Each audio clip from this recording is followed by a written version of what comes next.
কি করছে আমাদের পুচি রানী? কি ওর কি হয়েছে? কি হয়েছে ওর? ঠান্ডা লাগছে। ঠান্ডা লাগছে? একটা দুটো রুমাল পরি। রুমালটা ওর সোয়েটার, চাদরটা জড়িয়ে ওর চাদর এটা। ওটা চাদর।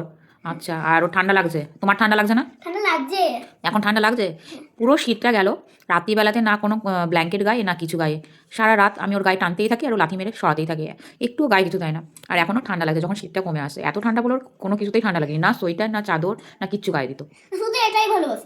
ওকেই ভালোবাসে, ওকে ঠান্ডা লাগছে বলে ও গায়ে দিয়েছে। আর এটা আর এগুলো সব। আর সাথে ড্রয়িং করছে আর ওর পুতুলটাকে নিয়ে ডলটাকে নিয়ে বসে আছে। ও ঘুমাচ্ছে তো? না, শুয়ে আছে। ও শুয়ে আছে, আচ্ছা। drawing আর এটা কি ড্রয়িং হচ্ছে? রেইনবো? রেনবো এই দুটো। হ্যাঁ, পেছনেও কালার করব। পেছনেও কালার করবে, আচ্ছা ঠিক খালি আছে। পেছনে। আর এগুলো সব ওর যাবতীয় খেলনা আশেপাশে নিয়ে ছিটিয়ে বসে আছে। ওকে তখন থেকে বলছি নিচে বসিস না, কিছু একটা পেতে বস। আর ওর একটা আসন নিয়ে এখন আপাতত বসেছে, অনেক ধরে বেঁধে। চকলেটের পেপার। চকলেটটা খেয়েছে, র্যাপারটা করে দে, ওটা মুখে দেয় না, নোংরা। কি? আমার দুজন খুব সুন্দর লাগছে। খুব সুন্দর লাগছে দুজনকে, কিউট লাগছে, কিউটের ডিব্বা লাগছে। তোমার টেডি বিয়ারটা মানে ডলটা, আর তোমাকে কিউটের ডিব্বা লাগছে।